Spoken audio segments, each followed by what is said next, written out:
हेर न कति दामी छ है यो भवन रोमानियाको यो ब्रासोभ भन्ने ठाउँमा हो यति दामी छ नि रोडहरुमा नि टुरिस्ट एरियाकै जस्तो रोडहरु बनाएको छ उताबाट आउँदै गर्नु भएको सबैजना हाम्रै ग्रुपको साथीहरु हुनुहुन्छ है ल मलाई यो भवन चाहिँ यहाँको यो यति भवन देख्दाखेरि चाहिँ हाम्रो नेपालको चाहिँ प्राय कस्तो हुन्छ भने के भन्ने अब अलिकति भने नराम्रो सोच्नु होला तर नेपालको भन्दा पनि तिब्बततिरको जस्तो लाग्यो कि यो भवन तिब्बतको बोर्डरमा हुने भवन यस्तै हुन्छ दामी छ सो लभली सो नाइस हरियो वन नेपालको धन भन्थ्यो यहाँ त्योभन्दा पनि बढी वन यार तर यहाँ चाहिँ सालको हुँदैन है साथी सबै सल्लाहको हो हेर्नु न कस्तो यति दामीसँग बनाएको छ कि पानीको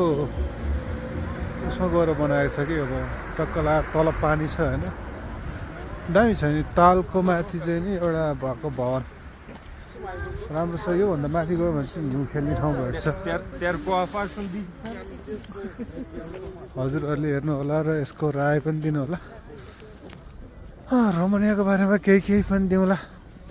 तर यो हाम्रो नेपालको जस्तै फाडफुस यसो हल्का फुल्का सामान किन्ने ठाउँ हुन्छ नि त्यस्तै छ कि यहाँ पनि सेम लाइक नेपाल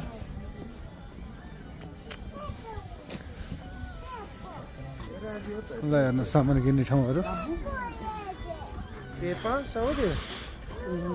यस्तो दामी छ यार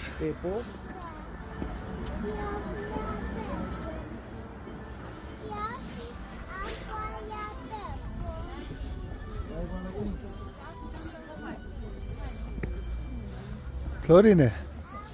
ce faci?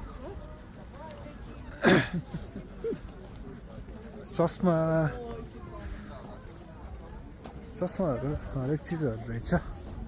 यहाँबाट हामी भित्र छिर्छौँ अहिले यहाँबाट भित्र छिर्सिएपछि हजुरहरूलाई फेरि अर्को भ्लग बनाएर चाहिँ त्यो भ्लगमा स्वागत गर्छु नि है साथी हो